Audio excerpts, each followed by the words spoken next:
estamos ao vivo! Que beleza!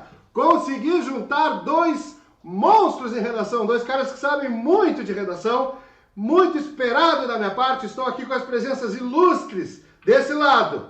Professor Tito Bassan e professor Vlader Nobre, dois monstros, dois caras que são inspiração. Professor Tito, eu sou obrigado a lhe dizer o seguinte, eu lhe sigo há muitos anos. Quando eu estava começando como professor de redação, eu estava contando para o Vlader agora, eu estava começando e uma vez um aluno me fez uma pergunta na aula, isso deve fazer uns 12 anos, não vamos contar para ninguém, mas faz tempo. E o aluno fez uma pergunta na aula e eu não sabia responder, e eu mandei uma mensagem pelo Messenger, professor Tito, o que é tal coisa? Um aluno me perguntou aqui, eu não sei. Né? O ignorante não tem que ter vergonha, né? E o professor Tito, com uma paciência de Jó, me mandou a explicação, isso funciona assim, assim, assado. Eu nunca me esqueci disso, não tive oportunidade ainda de pessoalmente lhe agradecer, a gente fazer alguma coisa junto, mas é um desejo meu. Eu vou pedir para o senhor se apresentar para o meu público, para os nossos públicos.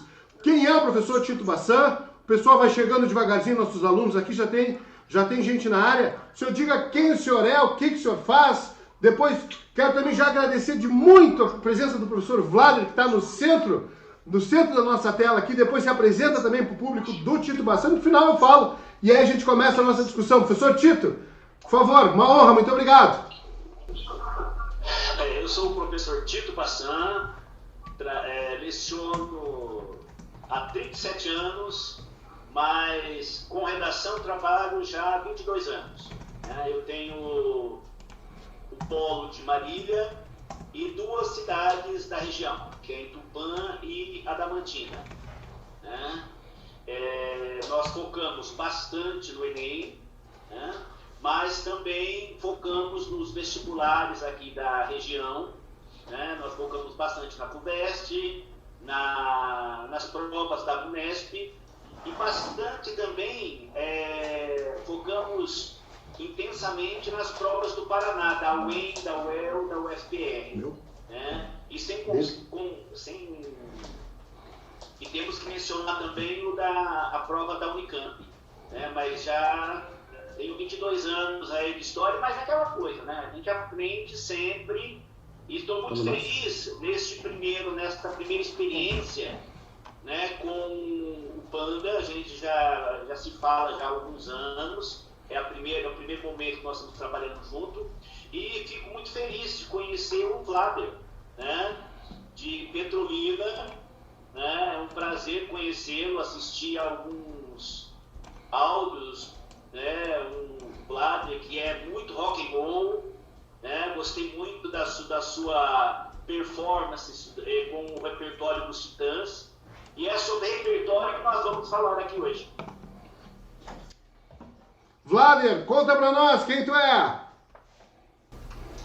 Vlader, primeiro, antes de dizer quem eu sou, de dizer que, como diria Lenine, o que eu sou impar, não nasci sozinho. Agradecer a generosidade do professor Panda, agradecer a generosidade do professor Tito. Vocês talvez não façam a ideia do quanto isso é importante para a gente, Eu não estou começando, aqui acho que ninguém está começando, mas no mundo virtual, YouTube, Instagram, tal, aí já é algo mais recente. Sou Vlader, eu ensino há 20 anos, as 3 disciplinas, redação, literatura e língua portuguesa. Eu tenho uma prática na educação básica, especialmente terceiro ano, cursinhos, e também sou professor efetivo da Universidade de Pernambuco, nas disciplinas de literatura brasileira, teoria literária, crítica literária. E também corroboro da ideia de todos vocês. A gente sabe alguma coisa, mas a gente está sempre aprendendo e se ressignificando. Eu, por exemplo, nessa pandemia, para mim foi muito desafiador ter que acessar as plataformas, entender mais de luz, E aí, agradeço o elogio do rock and roll aí, que é uma atitude. Eu acho que são 3 caras rock and roll, se não no estilo, mas na atitude, Cada um com o seu tempo, cada um com a sua história, mas sempre unindo, agregando. E o que é mais importante de tudo, estamos aqui para nosso aluno, para deixá-lo mais calmo, para ver se ele entende melhor esse momento. Eu já vou antecipar um dia de cada vez, senão o bicho pega, um dia de cada vez, tá? E é isso. Mais uma vez, agradecer a Pana e agradecer agora, conhecendo e acompanhando e dizendo que Petrolina está à disposição de qualquer um de vocês. Saiam do frio para o calor. Forte abraço. Os meninos estão reclamando aqui que o áudio está baixo. De todos? Para vocês? De todos. O áudio está baixo de todo mundo? Meninos, falem comigo. O meu agora...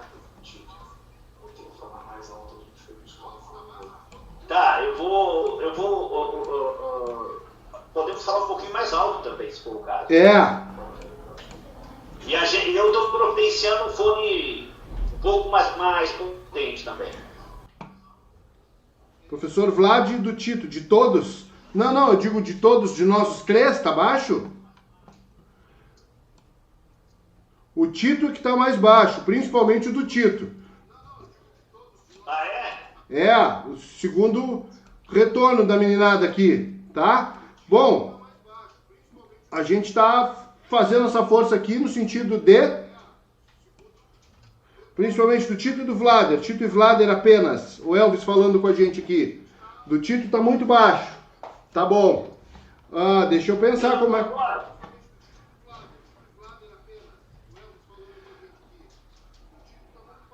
O Luiz Gabriel disse, de repente, tirar o fone do Tito.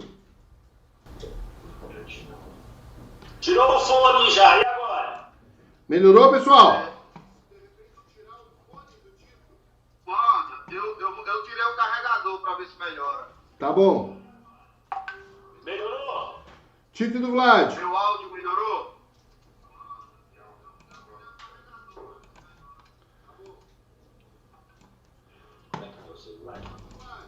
Não, tem uma chance aqui de ser uma coronguice minha aqui, que eu não... Deixa eu ver se eu consigo ajustar.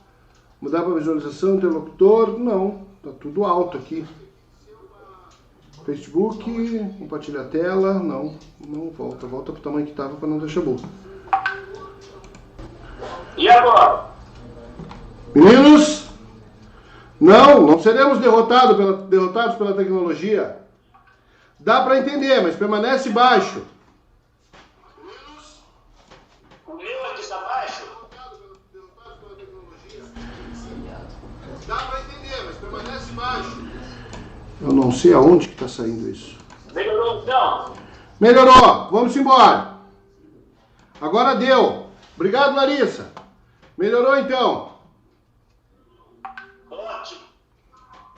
Melhorou o áudio do Tito. Que bom, legal. Então vamos lá, professor Tito. A nossa proposta aqui hoje também é falar com os meninos assim, em tempo de confinamento, né, e de estreitamento, muitos desses meninos assistem vídeos, assistem um monte de coisa, mas o efeito, o residual disso, assim, o que fica, né, o que eu vou levar para a prova apenas dessa forma que eu estou tendo como estudar. Então, a gente veio dizer para eles assim, olha, sim, assistam vídeos, mas talvez seja interessante pegar um caderno, tomar nota, fazer uma referência, né, fazer uma pergunta, pegar as coisas que nós falamos aqui, tentar produzir um texto, tentar escrever, né, para não ficar meramente na relação passiva de tô aqui só ouvindo, né. Então, eu queria que o senhor colocasse 5 dicas e depois já entre na questão do conteúdo e dos temas de redação, propriamente, que a gente vai trabalhar, mas que o senhor dividisse com nossos públicos,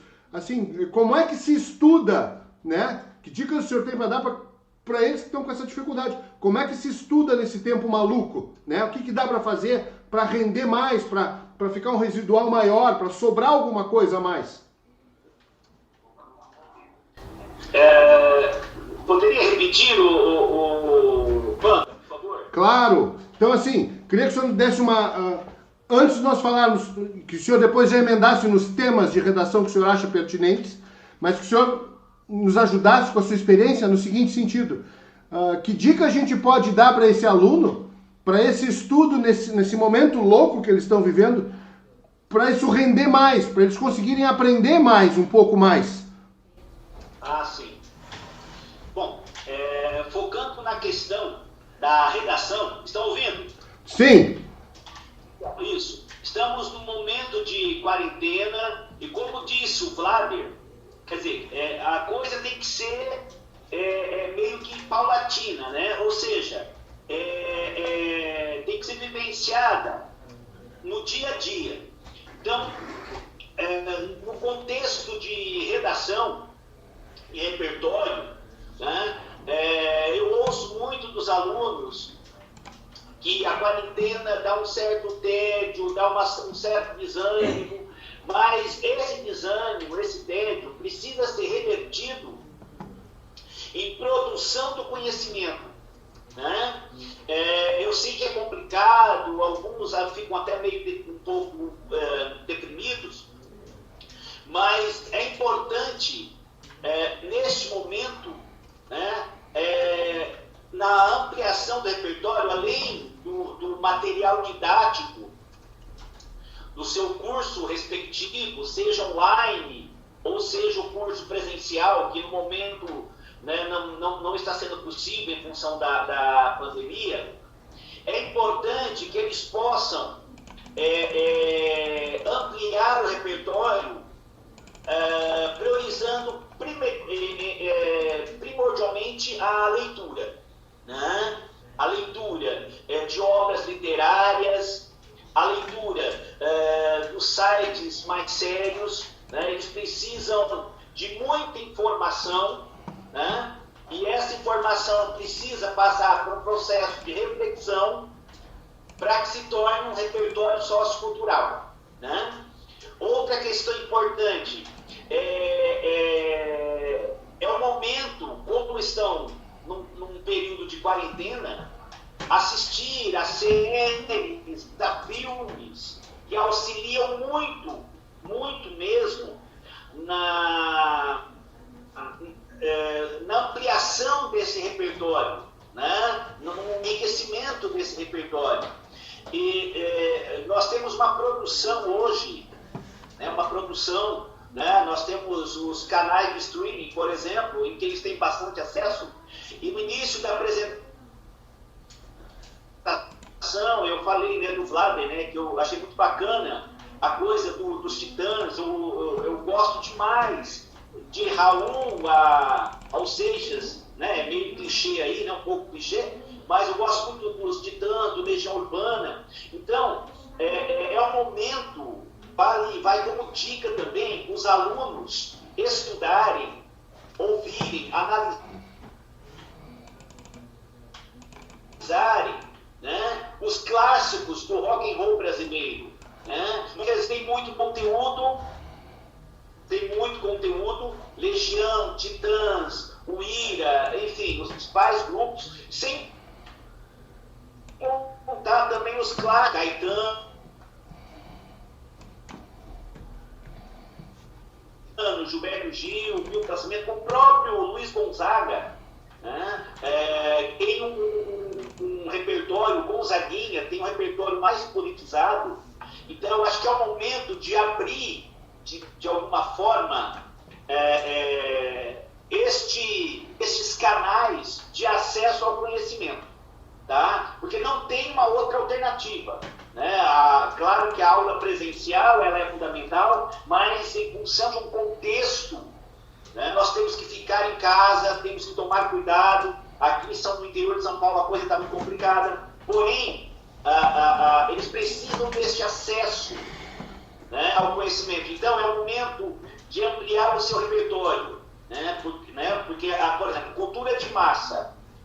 A cultura de massa ela cai como tema no repertório. Tem determinados estilos musicais que não adianta você se aprofundar, você conhecer, você estudar, porque não vai ser cobrado como tema e não é aceito, né, como repertório. Porém, você tem uma gama, né? Eu estou dizendo assim, aproveitando da deixa, né, do que eu ouvi do Flávio, por exemplo, né? Você usar MPB, o rock and roll nacional, temos filmes também que dá para você utilizar, e vários vestibulares cobram determinadas listas, né? Então é o momento de ocupar o espaço com leitura. Né?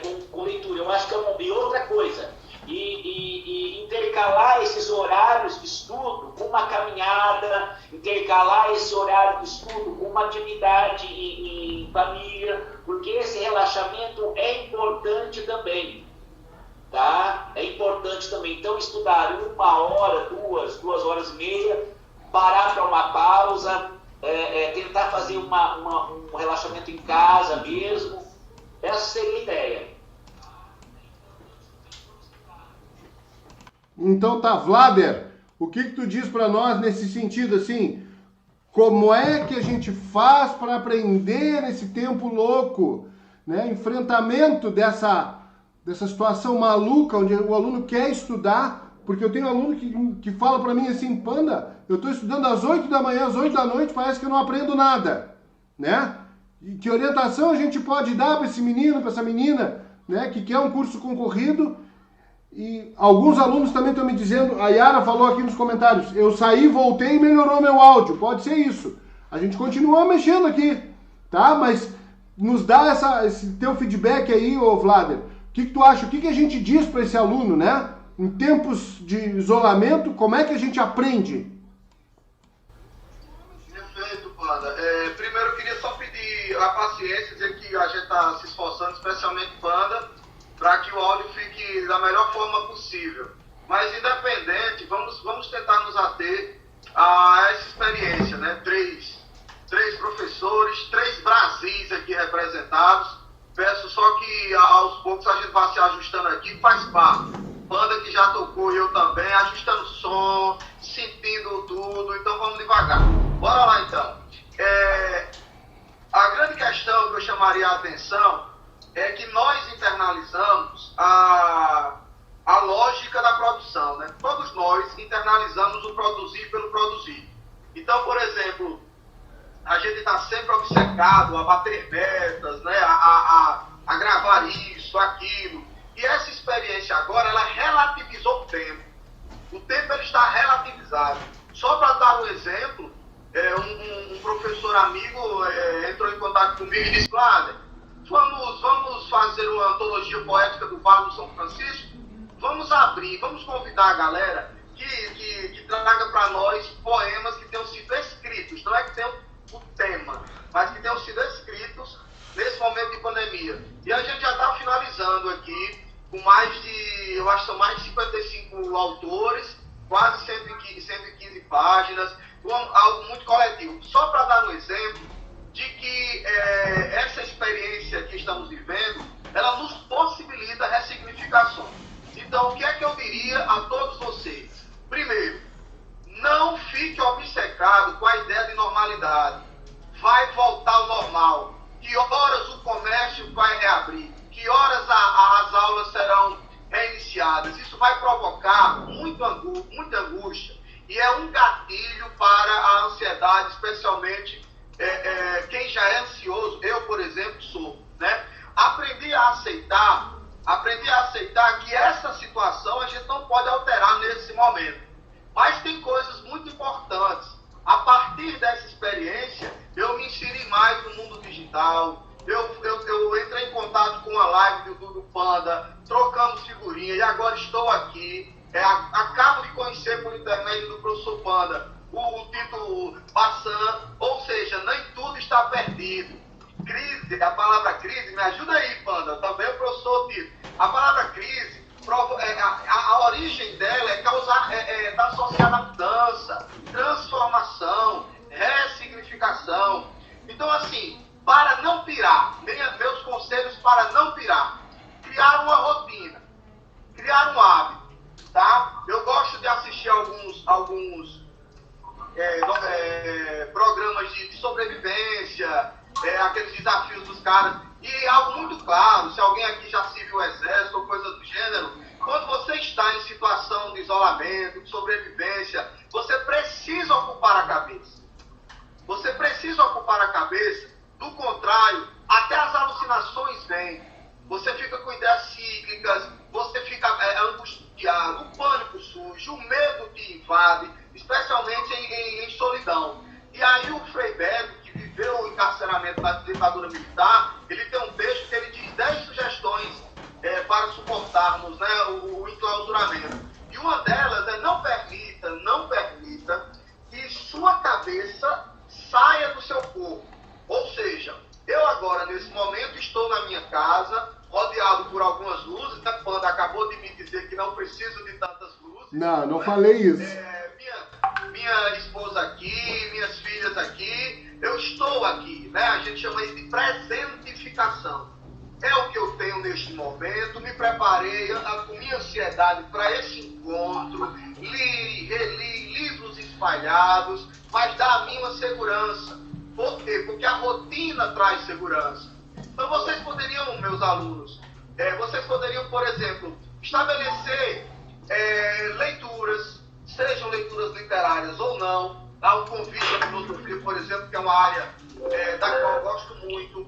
Vocês poderiam dizer a cada 2 dias um documentário. Eu tenho uma lista imensa de documentários. Acredito que o professor Panda e o professor Tito tem bastante a oferecer em compreensão de mundo, né?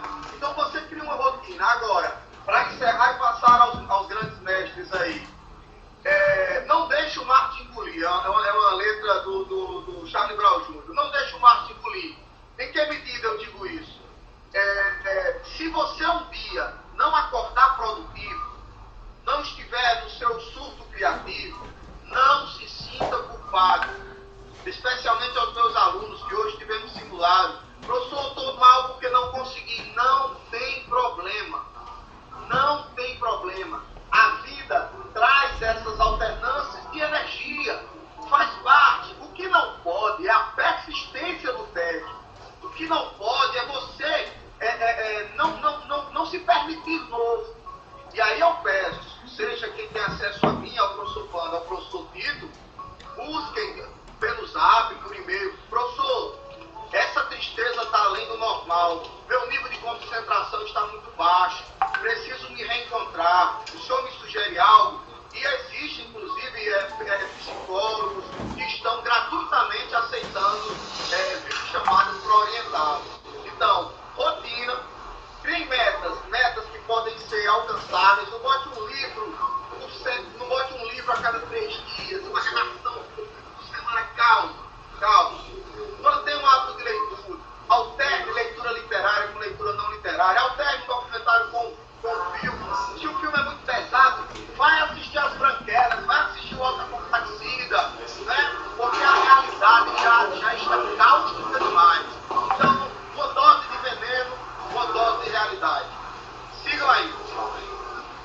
Professor Tito, os meninos pediram para o senhor falar, que eu quero ver se o seu áudio está bom. O áudio está bom. Tá bom agora? Eu escuto perfeitamente bem. E aí eu vou pedir para a meninada, para o nosso chat, nos deem um ok agora. Melhorou o áudio? Todo mundo, fale aí. Estão conseguindo escutar agora? Dá um uhul, amém, aleluia, qualquer coisa aí, nos digam. Melhorou o áudio? Melhorou, gurizada? Falem com a gente. Eu quero, antes de falar sobre isso também, tá bom, excelente. Eu quero agradecer a equipe técnica, tanto lá do professor Tito, na pessoa do Paulo, quanto lá do professor Vlad, na pessoa do Luiz, né? Que, muito obrigado, orientaram o ignorante também nisso, né? As minhas ignorâncias se somam, né? E aí essa parte tecnológica os meninos ajudaram. Eu queria falar muito rapidinho, porque eu estou me divertindo muito mais ouvindo vocês do que com a pretensão de falar alguma coisa. Mas rapidinho eu queria dizer para os nossos alunos o seguinte sobre essa questão.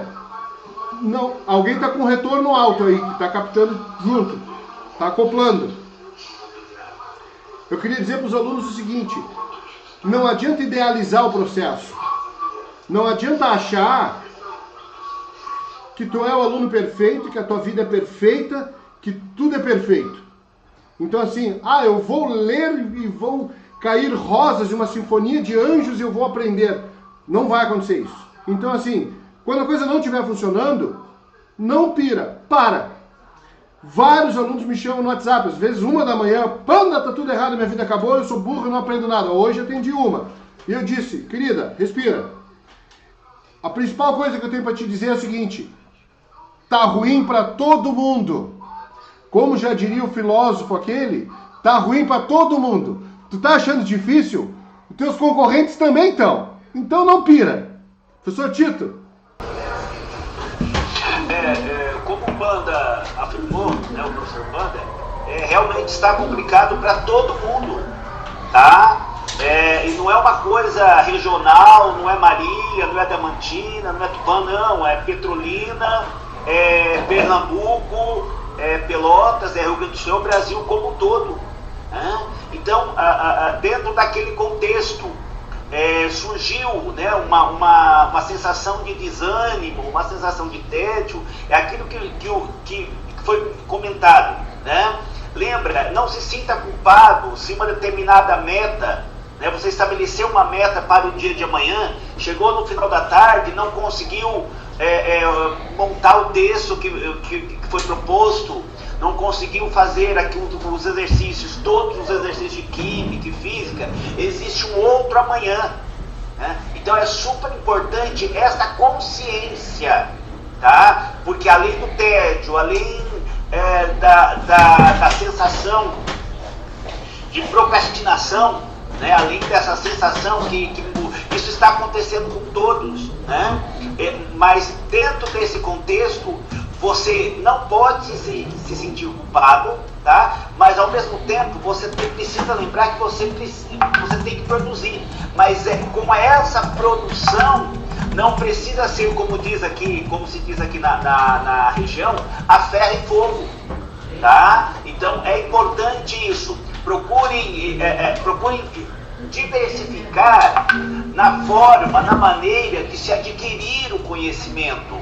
Tá? Não fique, claro, é importante cálculo, fique, né, tem algumas disciplinas, a química, a matemática, a física, os exercícios são fundamentais, mas na parte de humanas, além do conteúdo didático, paradidático, você tem as opções de filmes e documentários que trazem outras leituras de mundo, tá? Outras leituras de mundo. Então é importante isso, tá? Eu aconselho não ficar só no seu material, né? Hoje você tem aí, a internet permite tudo, né? Então eu acho que é super importante você ter acesso a essa diversidade de temas. Por exemplo, nós neste período de quarentena, os temas que eu tenho priorizado, que a minha equipe tem priorizado com os alunos aqui, são, por exemplo, educação à distância, educação domiciliar, empreendedorismo feminino. Tanto é que em relação ao empreendedorismo feminino, já saiu, pelo menos aqui no estado de São Paulo, há uma preocupação com o retorno do trabalho em relação às mães. Né? Não, só estou dizendo assim, a gente está procurando focar, né? Por quê? Porque quando pelo menos assim, os temas dos vestibulares, tá? Normalmente é aquilo que esteve na mídia durante o ano todo. E eu diria que a quarentena, ela permite a exploração de temas concernentes à própria quarentena. Então, os alunos estão vivenciando uma experiência que poderá ser cobrada em uma das provas no final do ano, não só no Enem, mas em outros vestibulares também. Então eu acho que é importante que eles tenham essa consciência, e essa consciência dá também uma certa tranquilidade. Então eles estão vivenciando temas que poderão ser cobrados nas principais provas no final do ano, seja no Enem, seja na FUNESP, na FUVEST, na Unicamp e nos demais vestibulares regionais. E aí, Vladimir, antes de passar para ti, só que a fala do professor Tito me suscitou uma coisa rapidinho aqui, depois eu peço que tu comente também. Saiu todo mundo da sala. Eu digo para os alunos, minha cabeça é uma sala cheia de gente. Aí tem uma hora que sai todo mundo, fica só eu lá dentro, e aí demora uns 2 segundos, aí eu chamo e eles voltam, né? Lembrei. Mas assim, o professor Tito, e eu já tinha dito isso para os meus alunos aqui, assim, o tamanho dessa pandemia, pensando nos seus efeitos e tudo mais, é muito grande. Isso vai estar presente no Enem, vai estar presente nos vestibulares. Eu não sei se vai ser o tema da redação.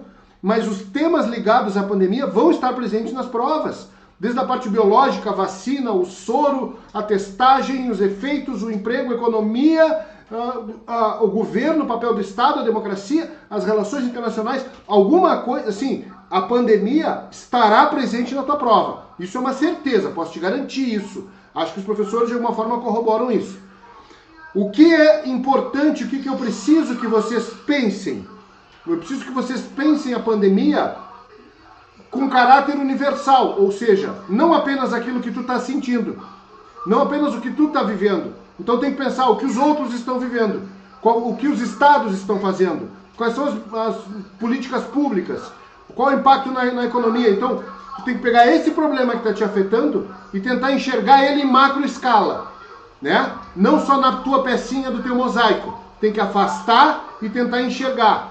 Pandemia, Covid-19, isso vai estar nas provas. Isso é certo, tá? Professor Vlader, por favor. Pergunta para o professor Tito. Professor Tito, eu tenho uma curiosidade mórbida aqui, porque o Vlader faz bullying comigo sempre, porque eu não sei o que é cajuína, eu nunca bebi cajuína. E aí eu perguntei para eles aqui, será que o professor Tito, que é mais vivido, será que o professor Tito já tomou cajuína? Sabe o que é isso? Se eu tomei o quê? Cajuína. Não. Mas É uma conhece? bebida... Não conheço, me desculpem, mas eu realmente não... É cajuína. Eu sofro bullying por causa da cajuína. Por que, É Wanda? algo nosso aqui, aí a gente fica brincando com ele, que ele não conhece. Ah, tá. Obviamente é derivada do caju. É um Obviamente, aguardente, o que é? Então, mas tem duas possibilidades, né? Ela é feita com a fermentação do próprio caju, que é considerada natural, e depois transformaram em refrigerante gaseificado, né? Que é a marca mais conhecida aqui no Nordeste, e não nos está patrocinando por enquanto, é a Cajina São Geraldo. Eu não sei se vocês já ouviram falar no Guaraná Jesus, do Maranhão, que ele é bastante nossa, ó, sem mentira nenhuma, é o que eu ia perguntar agora, né? Se você aí no Nordeste já teve o conhecimento, porque nós conhecemos aqui, não é comercializado, mas nós conhecemos aqui, eu acredito que por meio das redes sociais, do famoso Guaraná Jesus, de qual estado? Maranhão? Maranhão. Ele vende tanto lá que ele vende mais que a Coca-Cola. A cajuína, Sério? vende no interior do Ceará, vende mais que qualquer refrigerante. Aí meus alunos sabem que eu gosto muito e eu descobri uma diabetes há 2 anos, aí a minha campanha é para eles lançarem diet para eu poder beber. Tá. Banda, no momento que você falou, o áudio para mim não ficou bom, mas eu fui captando. Falar um pouco, né, de como essa experiência pode estar nas provas. O que me chama mais a atenção, né, no que estamos vivendo, já falei no início, é o quanto o tempo está relativizado. E outra discussão interessantíssima tem uma música do Rio do Havaí que diz: toda vez que falta luz, o invisível nos salta aos olhos.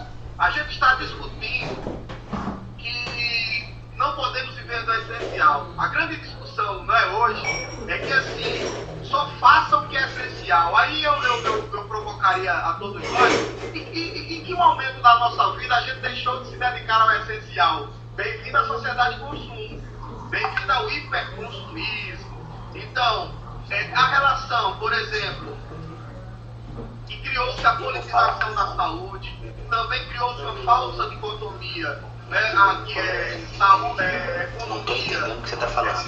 economia e saúde.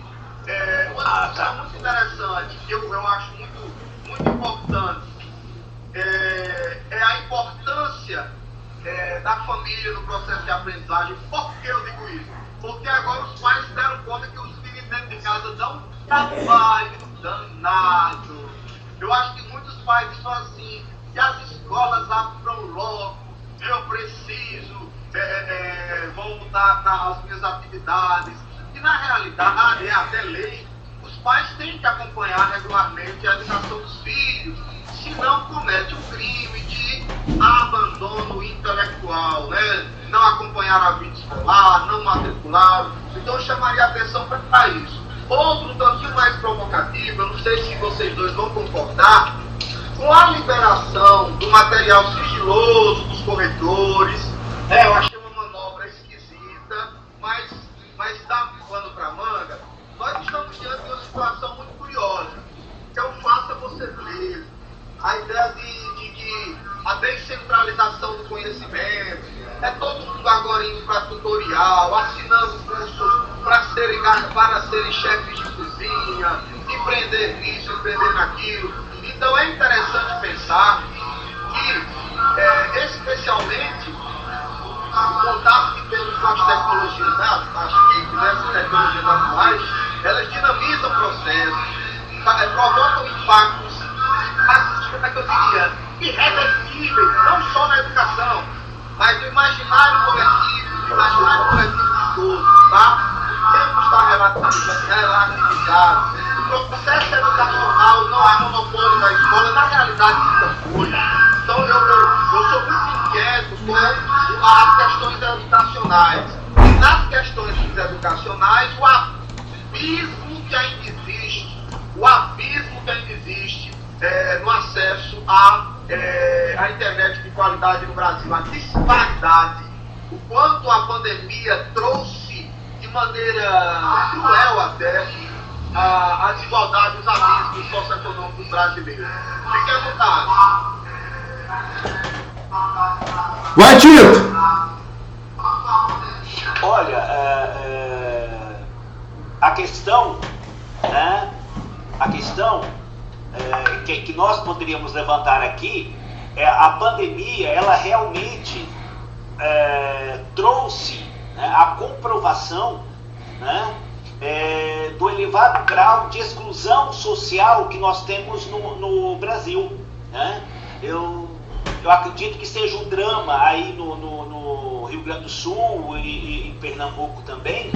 Eu sei que não é um assunto muito agradável, mas é importante trabalhar isso daqui, porque esse é mais um tema que pode ser abstraído do contexto da epidemia, né? Porque 30% dos lares brasileiros não têm acesso às novas tecnologias, não têm acesso à internet.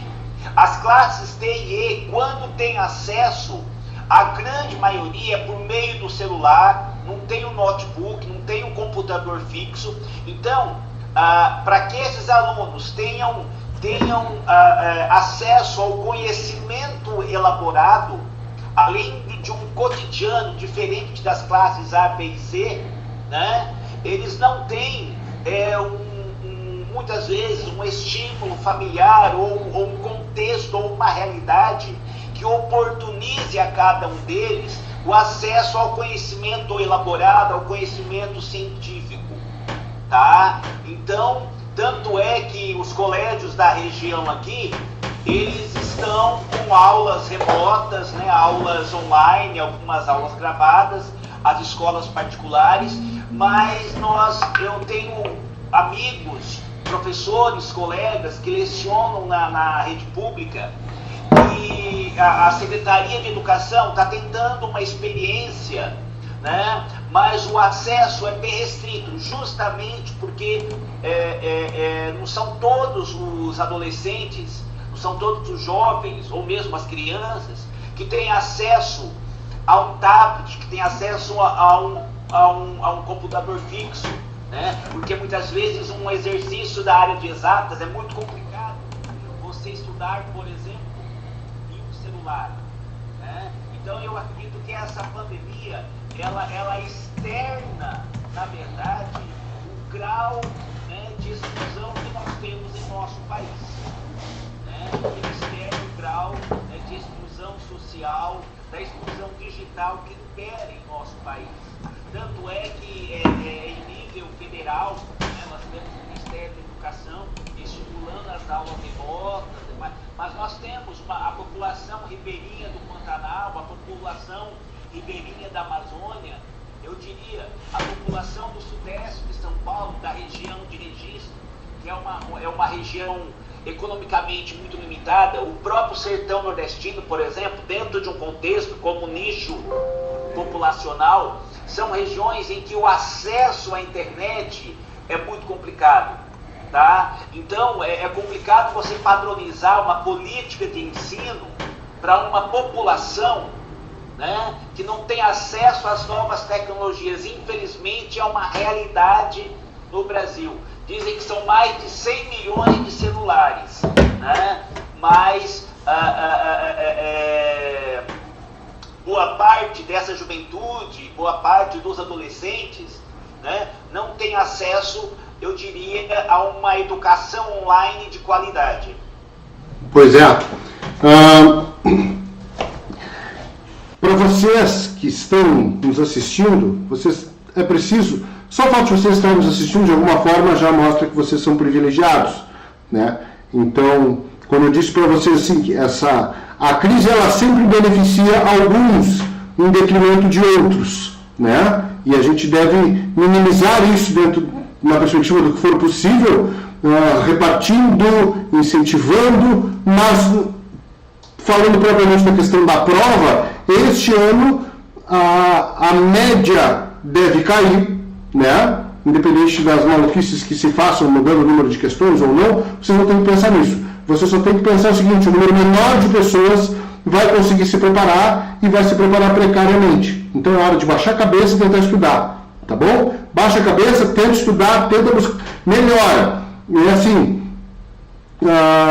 eu estava gravando uma aula de filosofia essa semana, que eu gravei bastante no meu curso de filosofia que eu estou gravando, e aí estava falando especificamente sobre Sócrates, né? E Sócrates falava que a diferença do herói grego para o herói que ele estava propondo é que o herói grego era aquele que vencia os inimigos.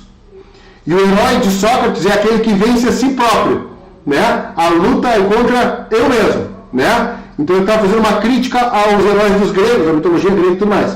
Sobre certo aspecto, se faz verdadeiro neste momento e cada vez mais, né, com essa situação, que a tua concorrência hoje é contigo mesmo.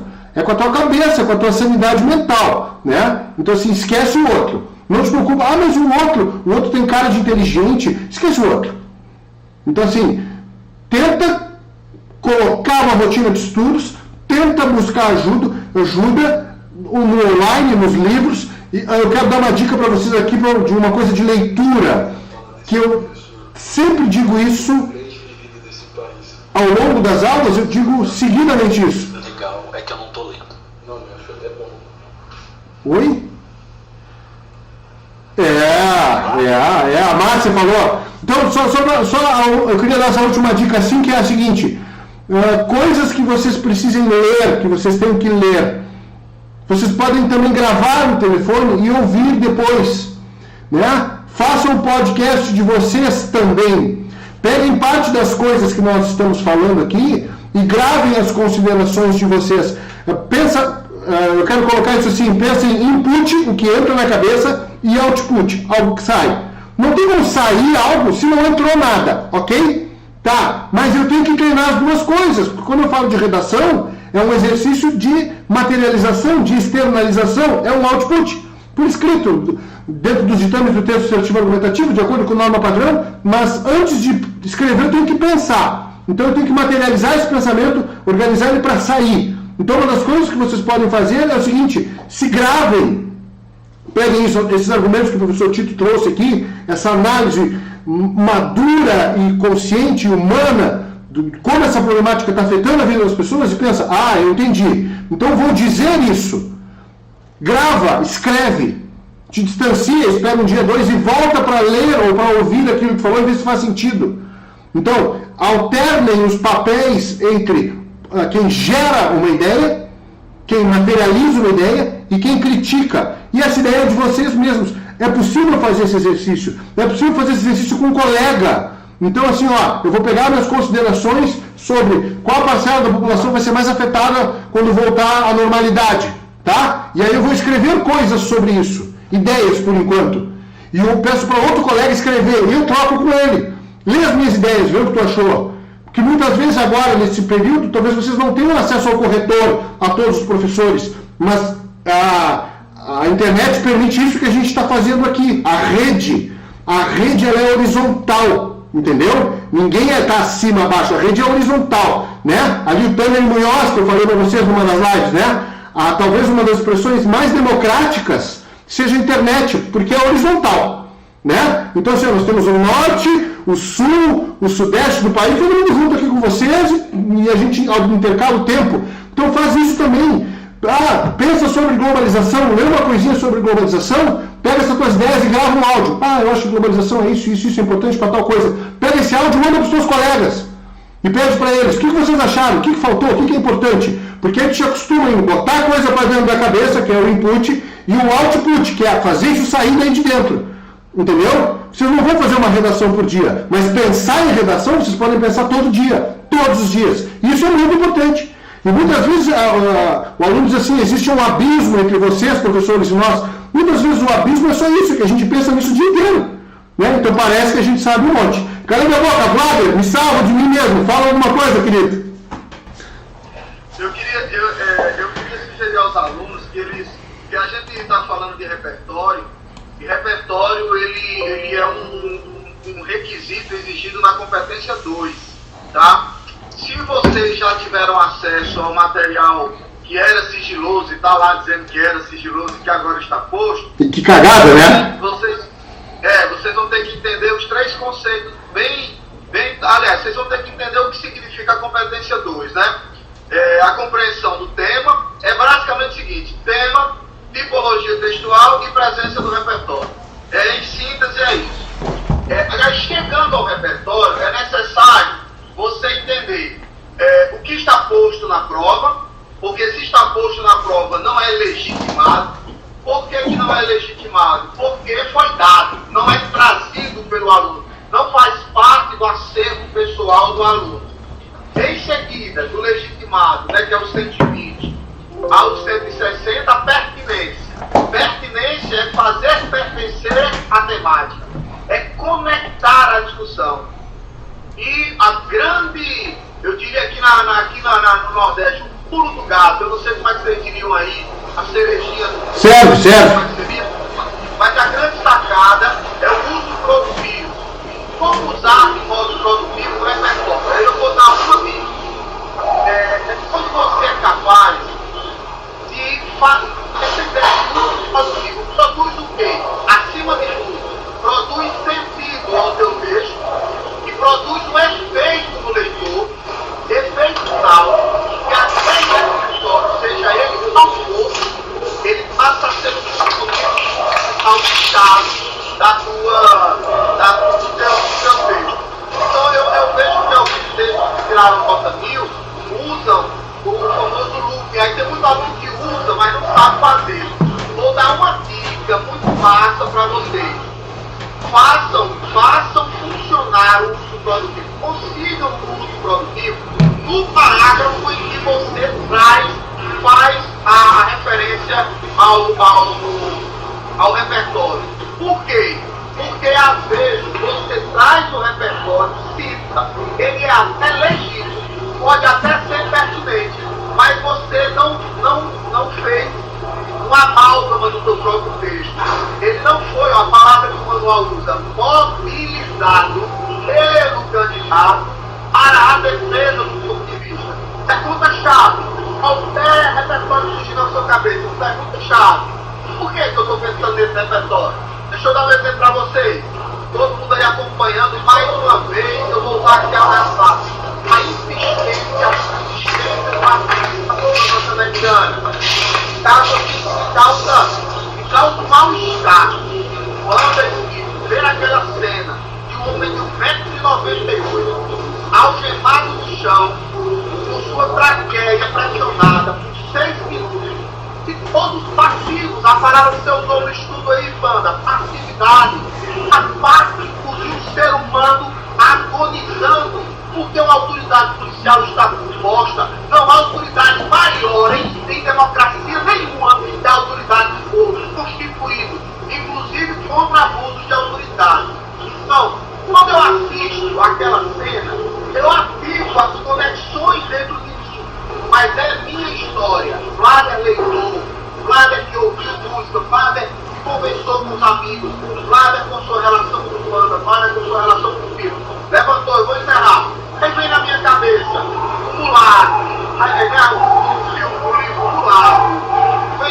cabeça Olhos que Condenam, vem na minha cabeça a história do Lima Barreto, e tantos elementos, Clara dos Anjos, se vocês quiserem, Capitães da Areia, tantos elementos interessantes, Tenda dos Milagres. Gente, quem quer falar de liberdade religiosa e racismo, preconceito na sociedade brasileira, o Jorge Amado é fantástico nisso. Por quê?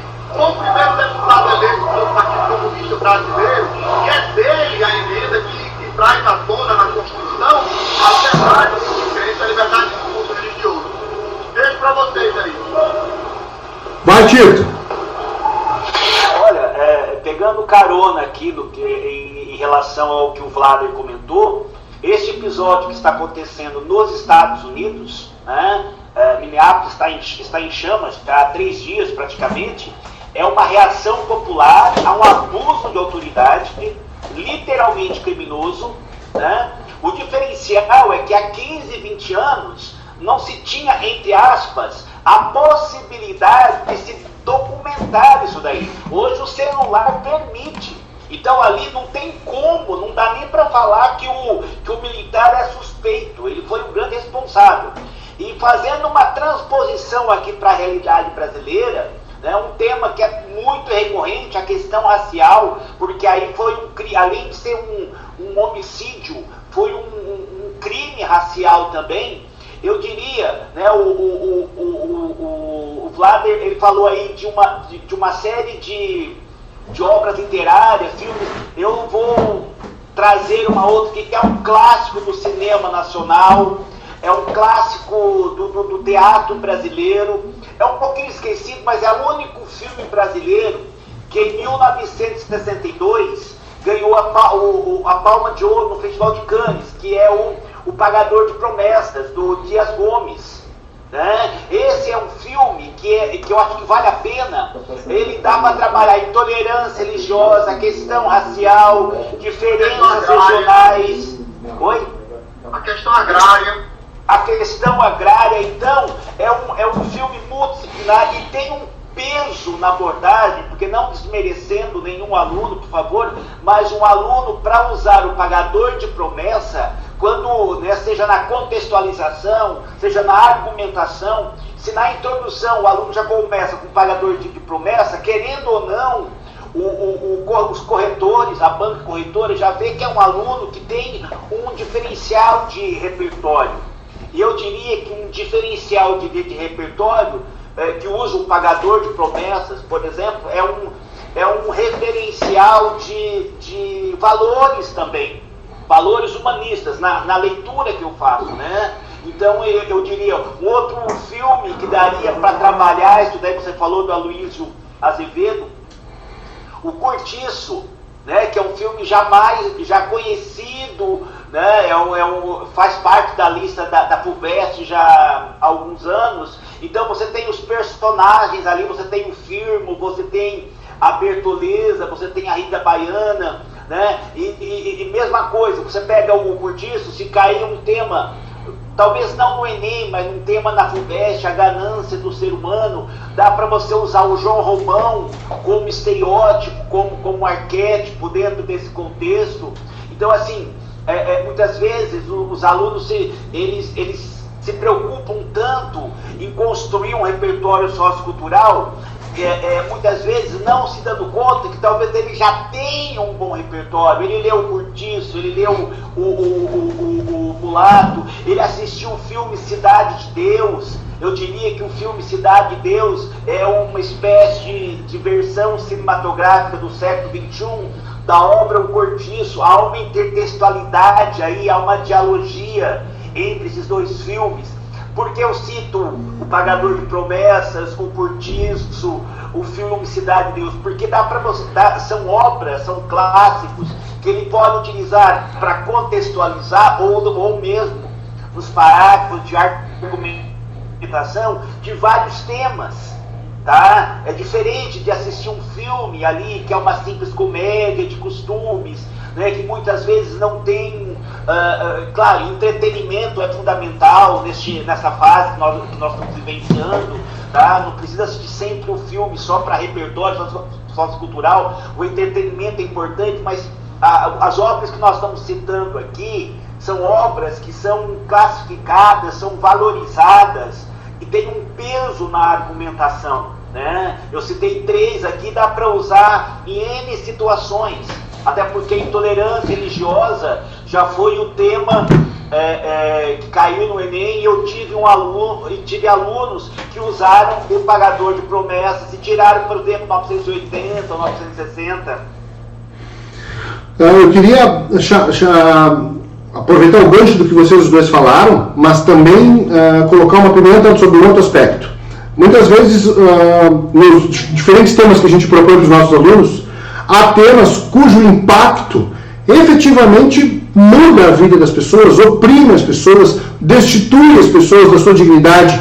E às vezes os alunos querem tratar disso com um certo tecnicismo, né, com um distanciamento desumano. E eu digo para alunos assim, olha, tem temas que carregam uma carga de gramaticidade que não dá para comer com palitinho isso aqui, entendeu? Tu tem que te sujar. Então assim, tu tem que dizer que isso é um absurdo, que isso é aviltante, que isso tem que ser enfrentado. Não adianta passar por cima e dizer, olha, isso é uma análise da sociedade, da conjuntura. Então se falar sobre violência contra a mulher, sobre trabalho escravo, sobre exploração de criança, tem que sujar as mãos, assim, sabe? É uma coisa que tu não comes com palitinho sem te sujar. Tu tem que ser enfático. A dramaticidade do tema, muitas vezes, nos últimos anos nós pegamos temas que não eram programáticos, mas pode aparecer um tema, então assim, se for um tema que toca na dignidade de alguém, de uma parcela, de um grupo, de uma minoria, tem que dar porrada no sentido de não dá para ficar em cima do muro. Por isso que a tese também é chamada de opinião forte. Tu está sendo avaliado como cidadão também. Então é um cidadão que tu tem que te indignar com algumas coisas. E aí eu faço o gancho com essa suavização, com essa coisa en passant, né, com essa coisa morna, que alguns temas não permitem, né? Na minha opinião, posso estar errado, né? Mas também eu faço link com o texto da Hannah Arendt, da banalização do mal, né? Porque isso tem a ver com o que a gente está falando, assim, morreu um cara lá nos Estados Unidos, não tem problema, morre gente todo dia. E num espaço muito curto de tempo, nós fomos acometidos por isso no que diz respeito à pandemia. Por quê?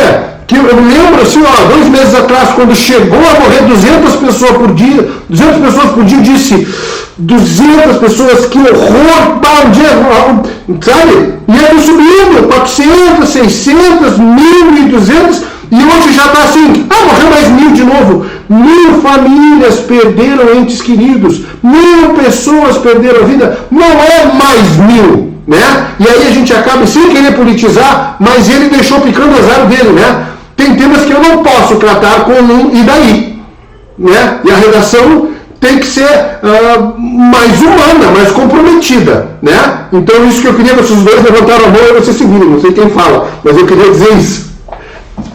Eu deixo o Tito a seguir, sem problema, Tito, depois eu falo. Não, pode falar, Glória, por favor. Pronto, você trouxe o Cortiço, muito emblemática, uma obra que tem uma alegoria muito interessante de um Brasil que transita da escravidão para o capitalismo. Então, João Romão é a síntese do capitalismo e Bertoleza é um passado escravagista que tem que ser morto. Por isso aquela morte tem que ser. O Brasil, ele a todo custo ele quis acabar com Bertoleza. Só que quais são os problemas? Aí eu vou usar o Milor Fernandes. O Brasil tem um imenso passado pela frente. Né? A transição não foi possível, sem inclusão social, sem indenização pelos trabalhos prestados, né? Então aí era só para corroborar que no Cortiço a tônica capitalismo exploratório, né? O capitalismo na sua face mais cruel, digamos assim, do final do século XIX. E Bertoleza, ali, essa figura João Romão e Bertoleza, você já tem a síntese, como também num tema como brasilidade, reflexão sobre, inclusive, xenofobia. Você tem aí o dilema entre brasileiros e portugueses, né? O português que chega ao Brasil ou se dá bem ou se ferra, João Romão se dá bem, mas Jerônimo termina alcoólatra, termina lascado mesmo. E para dar sequência ao que o Panda falou, a ideia de a gente vive uma sociedade, e aí isso fica muito, muito bem posto visto nas redes sociais. É muito cola e copia, muito aplauso curtida, muito encaminhamento, mas pouco posicionamento. Na realidade, está quase o teoria do medalhão de Machado de Assis. Né? Não busque atrito. O exercício do diálogo, o exercício da argumentação, por si só, ele tensiona essa relação, eu e o outro. Né? Aí eu queria chamar a atenção para o aluno de que ele não deixa um texto frio, mas frio é no sentido de o texto precisa de modalizadores argumentativos. Às vezes a escolha de um advérbio, né? Às vezes a escolha de um verbo, a oração bem construída, vou dar um exemplo, é um equívoco tal prática, né? Isso afronta qualquer ideia de democracia. Então a escolha vocabular, já por si só, a escolha vocabular já traz aquilo que na competência 3 vai se falar de autoria. Então a defesa, ela é inerente ao texto dissertativo argumentativo. Há que se ter coragem de defender. E os temas do Enem vão sempre girar em torno dos famosos temas transversais. Ética, saúde, meio ambiente. Sinto falta de tema ambiental. O último do Enem foi 2008. Né? E não quero nem saber do ministro atual. Foi pouco importa. Porque o ano passado destruíram o cinema e o tema foi cinema. Então eu não queria entrar nessa discussão, né? Então, meio ambiente muito forte, saúde mental nessa pandemia, pluralidade cultural, diversidade cultural, né? O reconhecimento da integridade humana em qualquer um, as questões de gênero. Aí alguém vai dizer, mas isso a ministra tal não vai. Não pense nisso não, se capacite.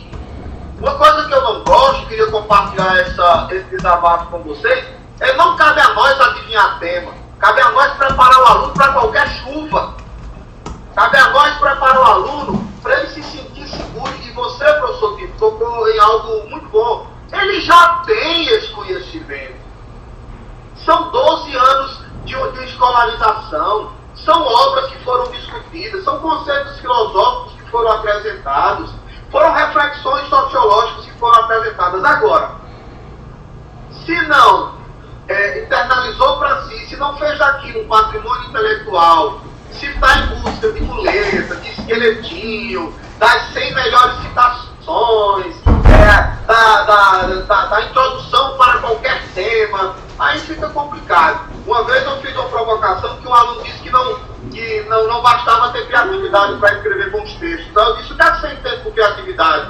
Você acha que criatividade é genialidade? Você acha que criatividade é criar ineditismos? Criatividade é exatamente um processo de elaboração mental. É um processo de elaboração. Agora, o nosso aluno ele tem que sair da passividade. Eu escuto muito aluno dizer assim, professor, mas como é que eu uso?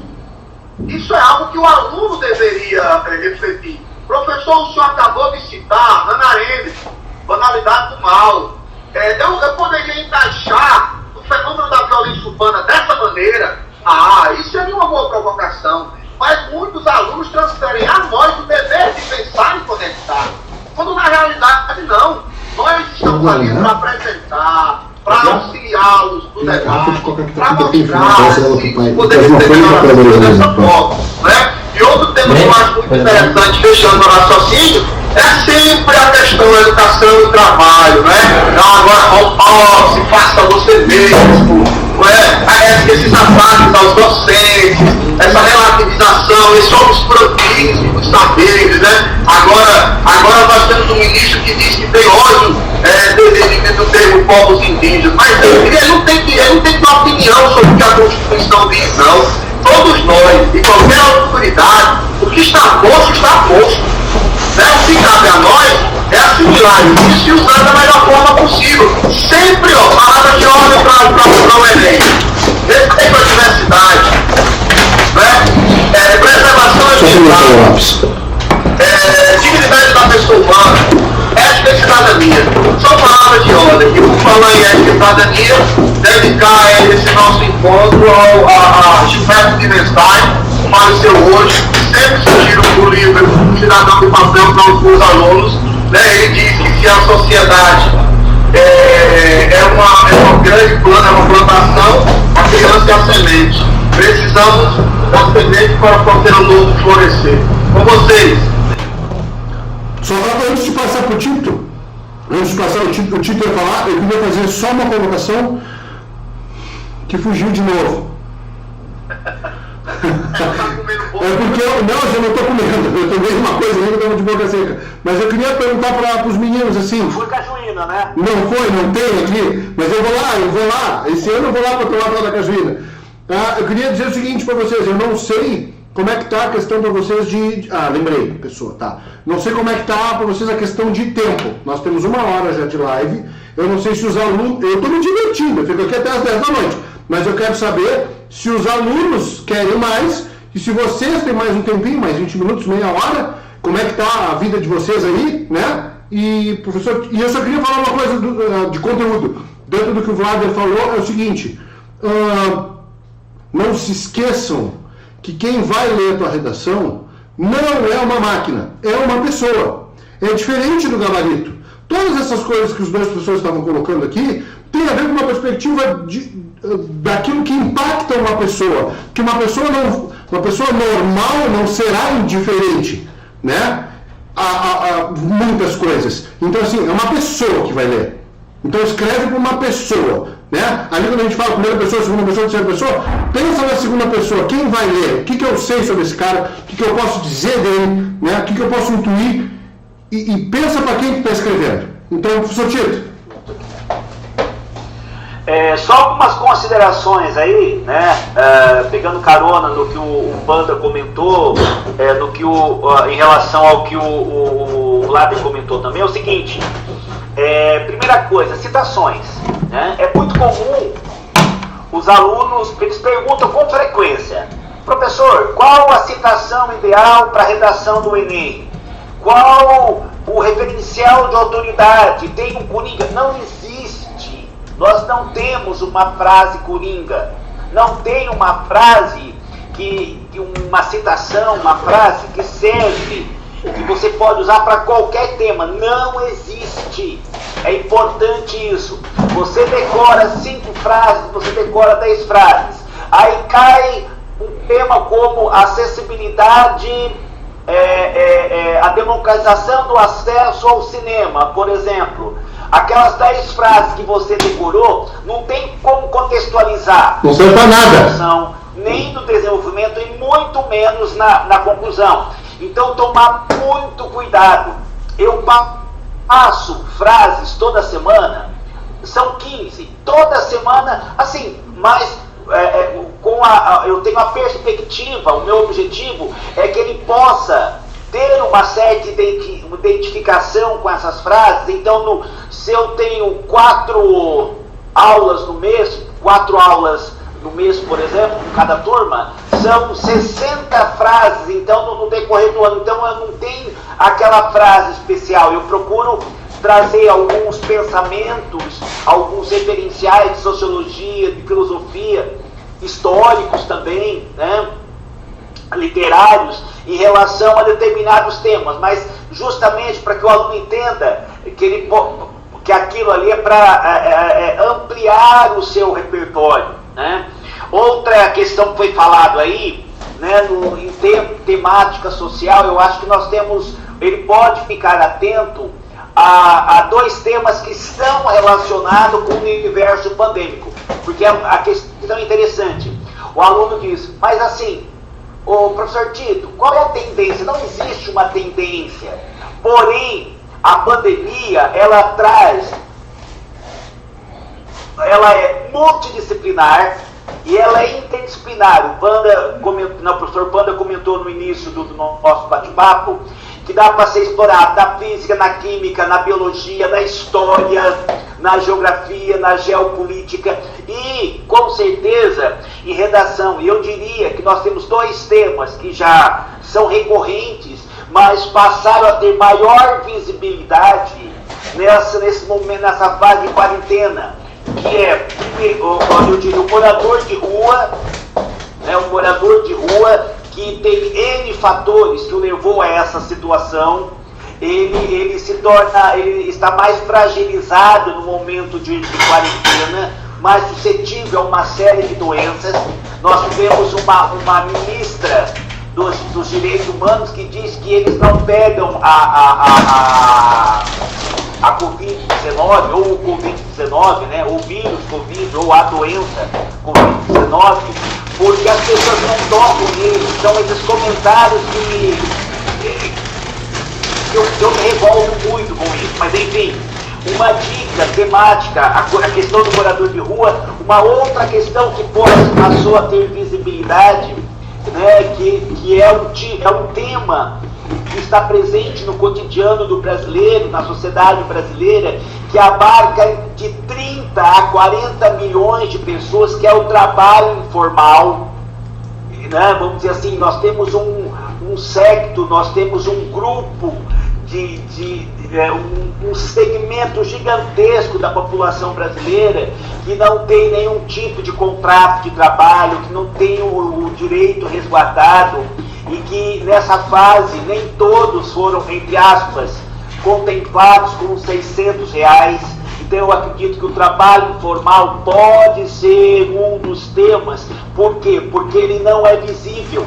São 40 milhões de brasileiros que são invisíveis. É uma coisa absurda. Precisou de uma quarentena para a sociedade perceber que nós temos trabalhadores que não são regidos pela CLT, não são regidos por nenhuma forma de contrato, não tem nenhuma segurança de trabalho, e tanto o trabalho informal como o morador de rua, né, são situações que, como eu acho que foi o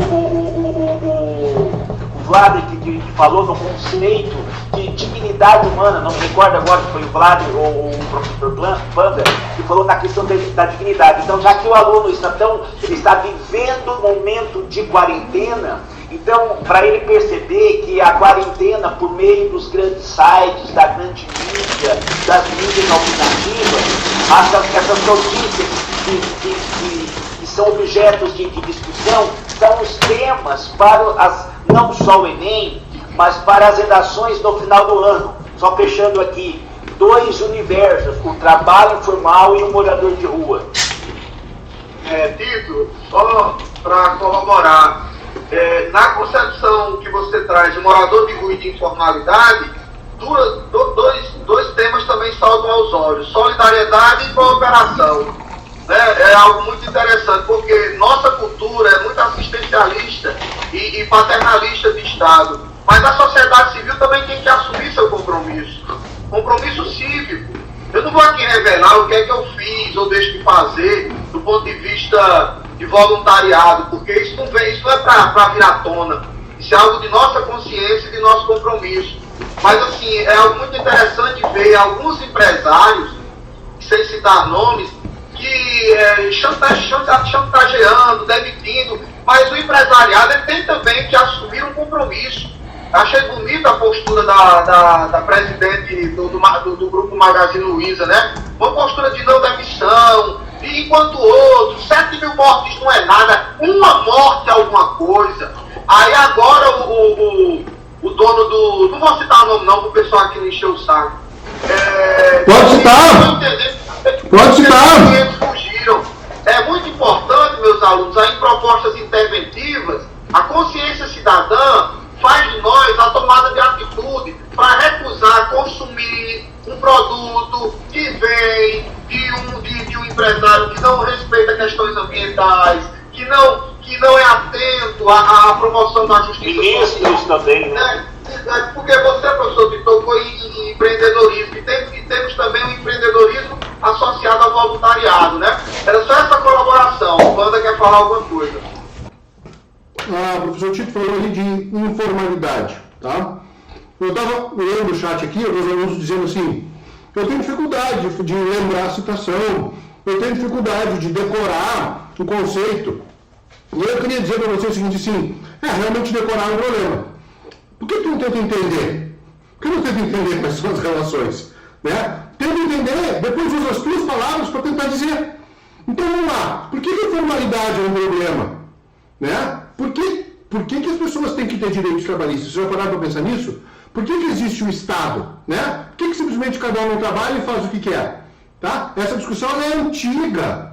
Tá? Então, numa perspectiva de modernidade, a gente tem dois caras ali que são centrais, o Hobbes e o Rousseau. Né? Então, assim, se não, por que tem que ter o Estado? Por que tem que ter o governo? Por que eles têm que mediar? Porque se não tiver ninguém mediando, vale a lei do mais forte. E o mais forte mata o mais fraco, escraviza o mais fraco, aniquila o mais fraco.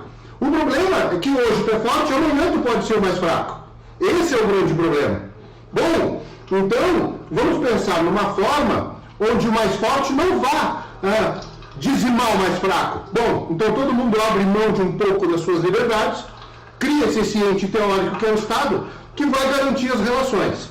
Bom, mesmo assim, mesmo com a existência do Estado, em algum momento, as relações de trabalho, fruto do processo de industrialização e da mecanização, colocaram algumas pessoas muito acima das outras. E aí o Estado precisou intervir dizendo assim, não, para, vocês estão explorando demais esses caras aqui.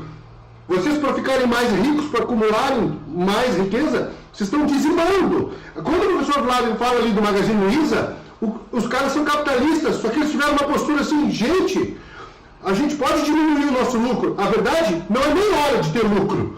É hora de manter o nosso quadro de funcionários, é hora de pensar no aspecto humano, e nós temos dinheiro para sobreviver 2 anos se não vender mais nada.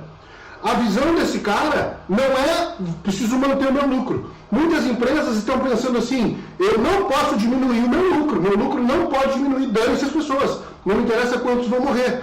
Para isso precisa do Estado. E a mensagem do Estado não pode ser, não dá para diminuir o lucro. O Estado nessa hora, se estiver preocupado com o PIB, está de sacanagem. Porque ele abriu mão da função para a qual ele existe. Para que existe o Estado? Para o forte não matar o fraco. Até porque qualquer um de nós pode se encontrar em qualquer situação circunstancialmente. Então isso aí é do Hobbes, isso aí é do Rousseau, né? Então esses dois caras estão discutindo assim, na Idade Média, por que tinha o Estado? Porque Deus tinha escolhido aqueles caras, era o teocentrismo, né? A igreja dizia, esse é o rei e os seus descendentes. Cai a Idade Média, cai a Idade das Trevas, Deus não joga mais, Deus não decide quem manda, vamos buscar no homem quem manda. E aí Hobbes e Rousseau são duas figuras importantes. Então, assim, tentar entender o pensamento ali, Maquiavel, Hobbes, Rousseau, Locke, Voltaire, né, Montesquieu, mais recente aqui o Habermas, não precisa ler essas coisas, tentar entender assim, o porquê. Se eu entendo mais ou menos esse raciocínio, o que eu falei para vocês aqui agora é um raciocíniozinho simples de entender. Claro, ele é um fruto de depuração. Eu li bastante o Hobbes, eu li bastante o Rousseau, já entendi. Mas ele é um raciocíniozinho simples. Tu pode pegar esse raciocínio e materializar com as tuas palavras. E isso vai produzir um argumento interessante. É isso que eu preciso que vocês entendam. Vocês não têm que tentar entender as minhas, decorar as palavras que eu usei, porque vocês não sabem o que eu li para chegar nelas. Vocês têm que entender a ideia e materializar tudo que vocês conseguem. Então, eu não sei quantos dois quer falar, mas passo dizendo isso assim. O professor Tito falou ali da relação da informalidade, e é legítimo que algum de vocês em algum momento se pergunte assim, mas por que a informalidade é um problema, né? Por que não pode ser todo mundo trabalhar informal? Por que tem que ter direito trabalhista? Tem pessoas dizendo que os direitos trabalhistas prejudicam o Estado, prejudicam a economia. Por que tem isso? Nunca parou para te perguntar sobre isso? Então, isso é que a gente precisa. Que tu te pergunte, por que isso é importante? Né? E eu queria também, o Vlad falou de criatividade, eu com os meus alunos, eu sou mais facão no toco, assim, né? Eu sou mais grosso, minha mulher diz que eu sou um ogro, né? Eu digo com meus alunos na lata, assim, criatividade não existe, esquece isso. Não tem criatividade, né? Então, assim, tem estabelecimento de boas relações interessantes. Criatividade, ninguém vai estar criando nada novo, esquece. Mas eu queria chamar a atenção de vocês, na década de 90, ali até 2000, né? Antes dessa explosão informacional, se questionava muito, numa perspectiva capitalista, a relação entre ser e ter. Né? Então se dizia assim, olha, a sociedade de consumo é o primado do ter sobre o ser. As pessoas estão mais preocupadas em ter as coisas, em amealhar bens do que ser melhores. Essa relação caiu. Essa é a relação da nossa idade aqui. A relação de vocês é mais importante que o ter é o parecer. é o ser visto, é o ser curtido. Então a relação não é mais entre ser e ter, a relação é entre ser e parecer, ter e parecer, né? E aí eu passo a bola para vocês com essas, sei lá, inúteis, mas que muito me agradam fazer essas elucubrações aí. Eu queria colaborar com chamar a atenção dos alunos para eles compreenderem a questão das minorias, tá? A questão de minorias que não é uma questão de natureza numérica, mas geralmente encontra-se em desvantagem e precisa ser de algum modo protegido. Então, algumas formas de reconhecer a minoria estão em situação de vulnerabilidade, ou inexiste ou é ineficiente a proteção do Estado. Aí o professor falou muito bem da questão dos moradores de rua, né, que na realidade é pessoas em situação de rua, né, professor? Porque eu acho que passa isso. Eu assisti um documentário sobre os moradores de rua. Eles não moram na rua, né?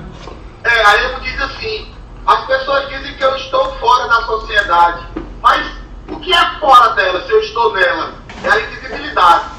E aí, para vocês verem que pensar em estabelecer conexões, há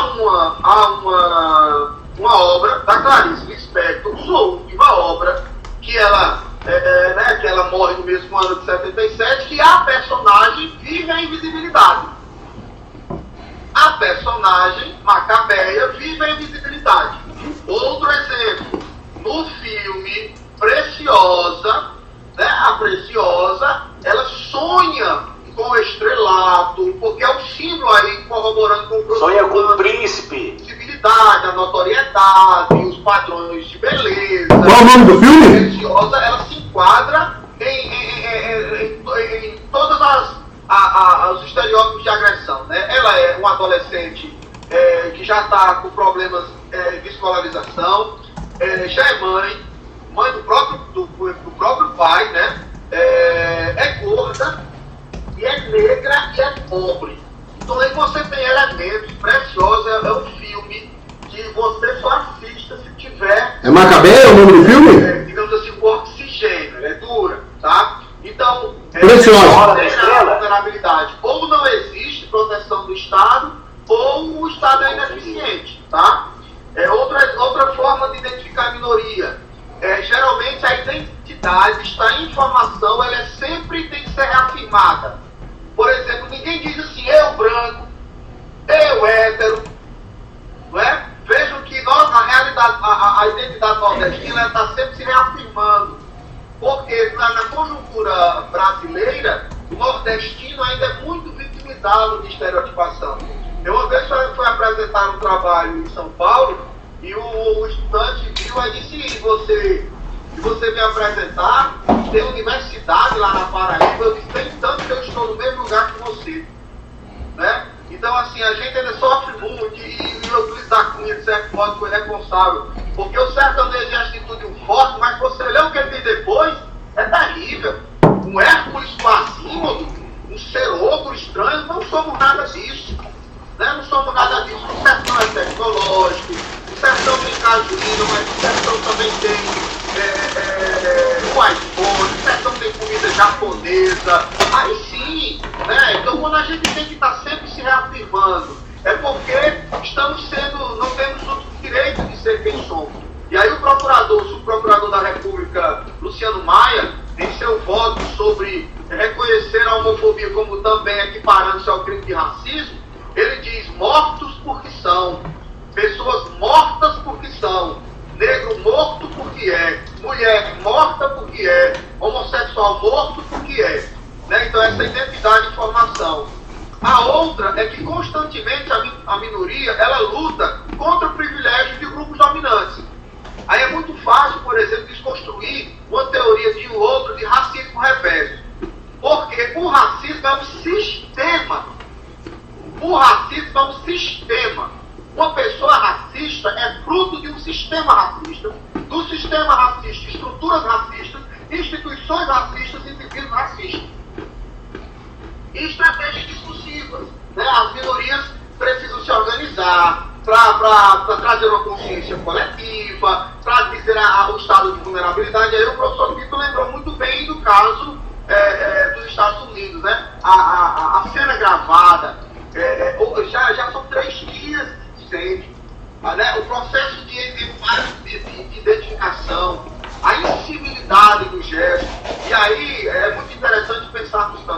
ferramentas da tecnologia, semelhante à Primavera Árabe, né? Como essa possibilidade de cyberativismo. Cada um de nós também é fiscal, cada um de nós também é jornalista, cada um de nós também é capaz de trazer ao mundo as angústias humanas. Não é necessariamente desmerecendo este ou aquele, humano, né? Aí demasiadamente humano. Posso deixar vocês à vontade. Senhor Tito. Pegando carona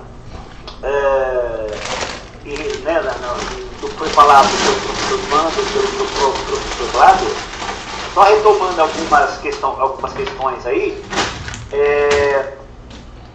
o momento que nós estamos vivendo de pandemia, né, pensando em temas do Enem, nós falamos do trabalho informal, falamos do morador de rua, ensino à distância, eu diria o ensino domiciliar, tem uma série de questões aí, mas para sair um pouquinho do Enem, fazer um adendo aqui só, muito rápido, em vestibulares como a Estadual do Rio de Janeiro, a FUVEST, que são temas mais abstratos, a pandemia também favorece essa temática quando cai solidariedade e cooperação, quando cai invisibilidade, né? E quando um vestibular que cobre um tema mais filosófico, a melhor forma de argumentar, a melhor forma é você tornar aquele tema, o tema abstrato, você torná-lo mais concreto. Então, vale uma dica também. Não, por exemplo, eu acredito que cooperação e solidariedade não estão no contexto do Enem, mas estão no contexto de outras provas. Então, para o aluno perceber que vale a pena ele acompanhar, né, os principais sites, os principais informativos, né, no cotidiano. Outra questão, né, que o professor Vlader falou também, minoria, é muito importante o contexto de minoria, né, no universo sociológico, a minoria, quer dizer, ela não pode ser quantificada na verdade, né, mas é um segmento da sociedade, é um grupo da sociedade que sofre formas de preconceito, formas de exclusão, né? Não citando o nome aqui, mas eu vou recordar agora, na campanha eleitoral de 2018, nós tivemos um candidato a presidente que disse que ia governar para a maioria.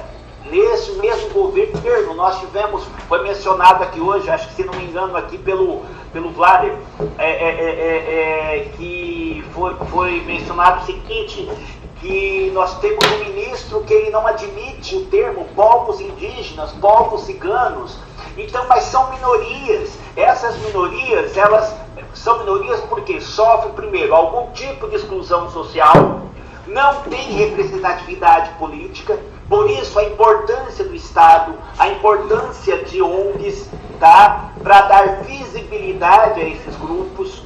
Tá? Então, acho que seria importante levantar essa questão, né? E minorias que já caiu por várias vezes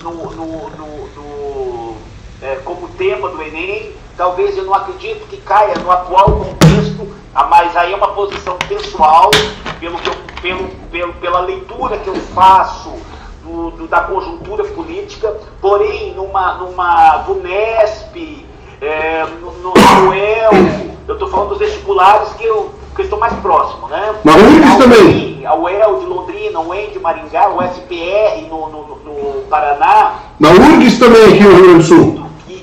Oi? Na URGS aqui no Rio Grande do Sul. Então, aí eu acredito que realmente esses temas possam ser cobrados na forma de uma dissertação argumentativa, uma carta argumentativa, uma carta de solicitação, um resumo, um relato. Então, eu estou dizendo o seguinte, que o aluno que está em casa, nesse momento de quarentena, ele não tem que ficar perdido, ele não tem que ficar preocupado demais, não tem que ficar deprimido. O que ele vai estudar, o que ele está vivenciando, né?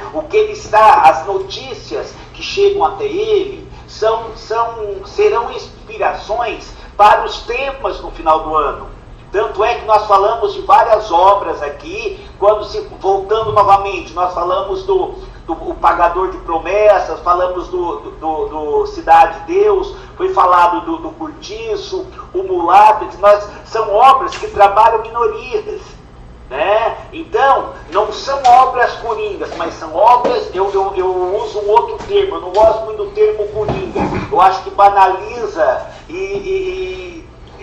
quando você fala, coringa isso, você transmite uma falsa insegurança para o aluno. Então eu prefiro dizer que são obras multidisciplinares, porque realmente tem obra que dá para você usar em vários temas. Por exemplo, o Cortiço, se não me fugiu agora, mas do personagem albino, é um homossexual, de repente, o Cortiço também, de repente, um tema que vem discutir a questão do gênero, a questão do universo da homossexualidade, né?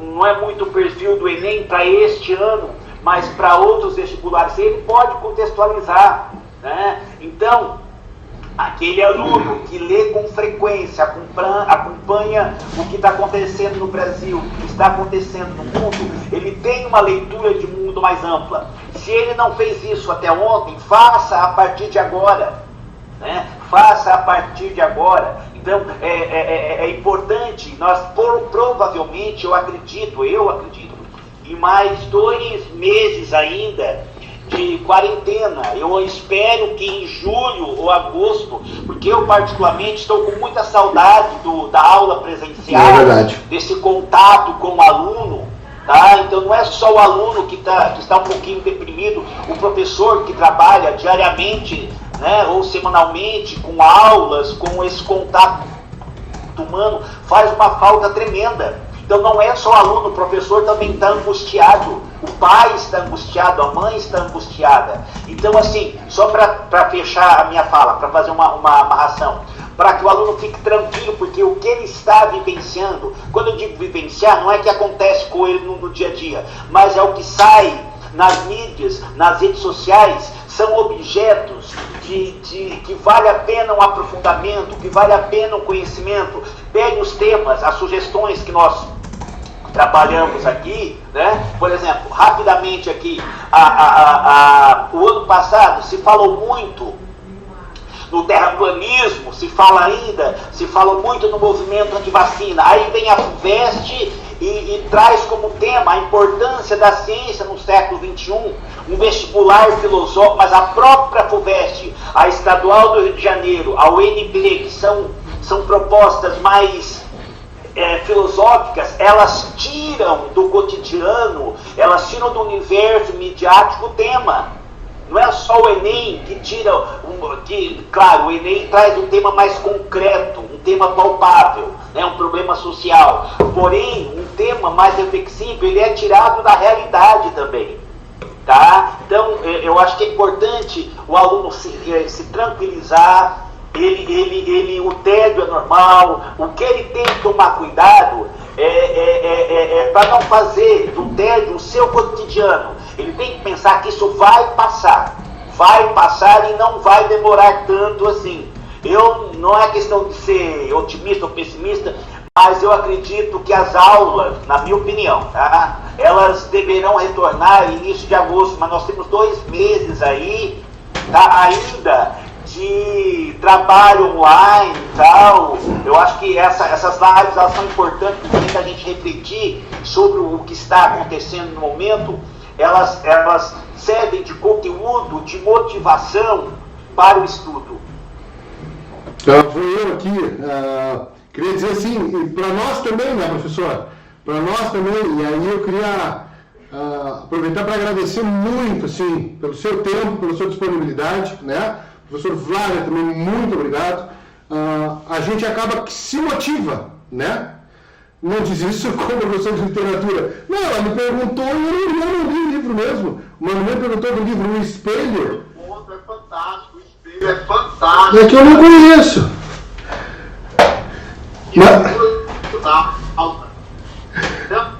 Não, eu tô brincando, cara. Não, mas tá certo, mas me ajuda porque eu não conheço. Então, eu só queria fazer 2 Isso muito também a participação, né? Deu uma bugada aqui, vamos lá. A conexão, volta tudo, Panda, continua, que também o Tito quer falar depois. Deu uma oscilada aqui, mas já voltou. Então caiu para fazer o encerramento. Deu uma oscilada aqui, mas já voltou. Né? A menina perguntou ali, dentro do que a gente estava falando da obra O Espelho. E aí eu peço que algum de vocês que manja de literatura responda para ela depois. Eu queria falar, então assim, agradecer muito a vocês os dois, né? Serve de muita motivação para nós.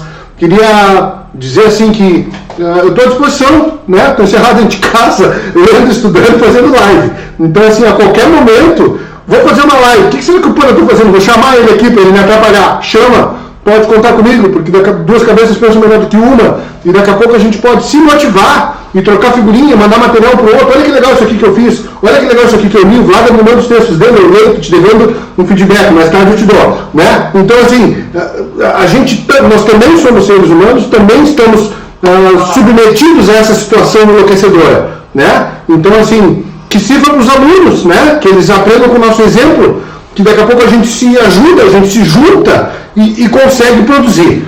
Eu queria dizer para vocês que eu gostaria muito, por exemplo, né, ver vocês falarem aqui, né, também falar do livro Quarto de Despesa, é isso, né?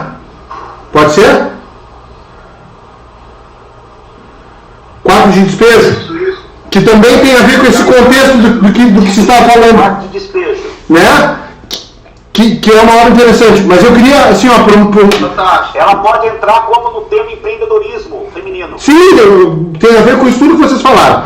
Bom, então assim, se nós estivéssemos começando a live sem um tema, eu ia propor assim, olha, eu queria ouvir vocês e discutir com vocês e com os alunos também sobre essa teoria de lugar de fala, né? E, tem alguns conceitos que estão na modinha aí, e a gente entende, até critica, gosta mais ou menos, mas os alunos não fazem noção exatamente do que eles significam, do porquê eles foram cunhados, com que objetivo eles foram lançados na rua. Então, lugar de fala, pós-verdade, e tem uma série de outros conceitos assim que ia ser muito legal se a gente pudesse um dia sentar com eles e explicar para eles esses conceitos.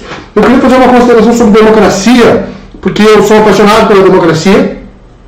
Na verdade, é uma relação de democracia de amor e ódio, né?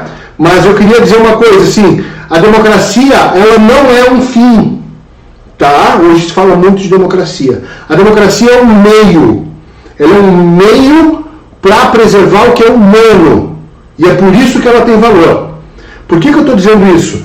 Porque numa democracia que é o governo da maioria ou do povo, tanto faz. Eu não gosto da visão russoniana de que ela é o governo do povo, é o governo da maioria, mas tudo bem, né? Prefiro os gregos. Mas assim, se o povo decidir aniquilar uma minoria, não pode. Porque a democracia não é fim, ela é meio. Se o povo decidir, porque o povo alemão decidiu matar os judeus, eles compraram aquilo. Se tivesse uma votação, eles iam dizer, extermina essa gente. Então assim, a maioria ela é meio. O fim é o que é o humano, né? A dignidade humana, o direito humano, o valor humano é o fim. A democracia sozinha, sem olhar para o que é humano, ela não vale bosta nenhuma. Então, assim, em nome da democracia, que não se coloque para baixo, né, ou que não se coloque para baixo do tapete a humanidade. A democracia, ela não pode tudo. A democracia não é o fim da coisa. Ela é um meio para preservar o que é humano, a dignidade.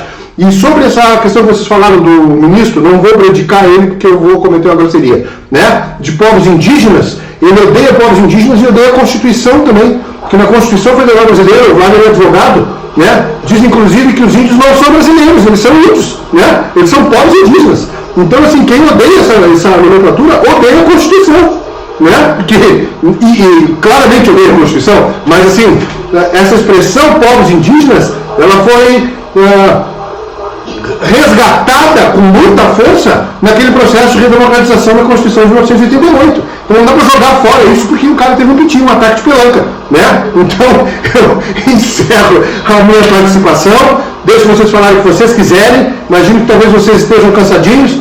Então assim, professor Wagner fala, professor Tito fala, depois eu só vou agradecer muito a presença de vocês, e aí vamos deixar... Olha, o convite já está feito. onde eu estou facinho, né? Onde vocês quiserem e precisarem de mim, me chamem, vá que eventualmente eu tenho alguma coisa no que contribuir. Foi uma honra, muito obrigado mesmo, Tito. Obrigado, Vlader. Irmão, obrigado. Vamos fazer muita coisa junto, tem um monte de projeto legal que a gente quer fazer, a gente quer escrever livro, a gente quer fazer um monte de coisa. Vamos tocar. Com vocês. Só para encerrar então, né? Vai? Quero agradecer mais uma vez a generosidade de vocês dois, tá? Espero, com o Panda eu já estou tendo uma relação, com o professor Tito, quero me desenvolver. Sempre foi uma honra para mim dizer que o Nordeste está representado aqui nessa live. Agradecer a todos que nos acompanharam, dizer o quanto aprendi com todos vocês.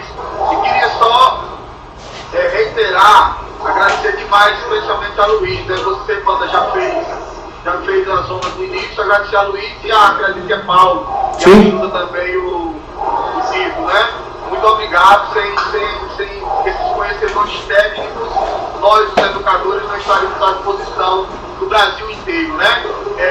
Queria registrar que minha mãe assistiu a live dele e adorou. Minha mãe é fantástica, está lá em Fortaleza, né? E dizer que eu estou muito feliz com tudo, e eu sei que dias melhores virão. Aqui eu vou encerrar com uma provocação. Eu sei que dias melhores virão. Eu só não sei se pessoas melhores virão. Eu estou um pouquinho preocupado com isso. Mas que dias melhores virão? Virão. Muito obrigado a todos. Eu agradeço ao convite do professor Panda, agradeço imensamente, né, a oportunidade de ter conhecido o Vlader, quer dizer, são 2 colegas, 2 novos amigos. Estou também à disposição, tá? O Vlader pode contar comigo, o Panda pode contar comigo para outros temas, ou mais possamos fazer mais sentido. Não precisa necessariamente ser na sexta-feira, pode ser qualquer horário da semana. Eu vou contemplar os meus alunos com vocês, vou fazer o convite, tá? Eu quero marcar algumas lives também com o Vlader, quero marcar também com o Panda. Agradeço imensamente a oportunidade, né? E reforçando o que o Vlader comentou, tá? Essa quarentena, ela terá o seu fim, tá? Dias melhores virão, mas eu vou fazer uso da fala dele. Eu não sei se realmente o Brasil vai ficar melhor a partir dessa quarentena, tá?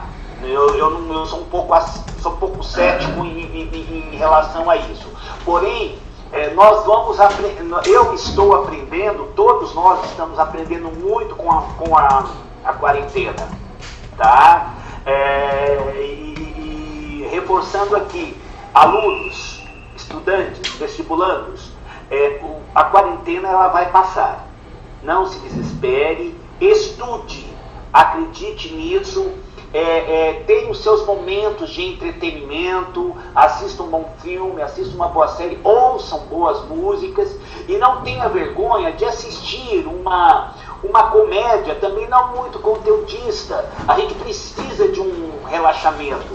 O que você não pode fazer é da sua rotina, do seu repertório exclusivo, filmes que não contribuem, não tenham contribuição à sua vida, tá bom? Então eu agradeço muito aos dois e a oportunidade. Bom, gurizada, vocês que sabem melhor que eu botar palminhas aí, eu peço a salva de palmas para os meus colegas, né, os grandes mestres. Mais uma vez, professor Tito, muito obrigado, sou muito grato, né, por dividir a tua experiência, a tua expertise com a gente. Vlader, muito obrigado pela tua amizade, pelo teu carinho, pelo teu incentivo, valeu, né? E a hora que vocês quiserem marcar, talvez seja interessante alternar. Esse aqui foi feito no meu YouTube, a gente faz uma outra daqui a pouco no canal do Instagram ou do Facebook, também do Tito, também do Vlader, pode contar comigo, tá? Essa live, essa transmissão está sendo gravada, e ela vai ficar disponibilizada depois no YouTube. E aí eu peço para os alunos, na medida do possível, que compartilhem, que curtam, que façam a função toda. A gente faz para vocês e, obviamente, se a gente conseguir atingir mais gente, para nós é interessante também. Eu não vou vender o meu curso de redação para os alunos do Tito, nem para os do Vlad, nem vice-versa, mas se a gente puder estar falando com mais gente, com moderação. Né? Então, assim, se a gente puder estar falando com mais gente, é interessante para nós também, tá? Muito obrigado, vamos encerrando por aqui. Crianças, valeu, beijo. Aí, ó, teve uma menina, Tito, que disse que se a gente botar o endereço nos créditos aqui, ela manda a cajuína para nós. É com M o nome dela. Depois... tá aqui, Maria Coelho Nobre da Silva. É mesmo? Ela botou aqui, ó, manda o endereço que eu mando entregar a cajuína aí na casa de vocês. Tchau, gente. Obrigadão. Tchau, um abraço. Bom fim de semana.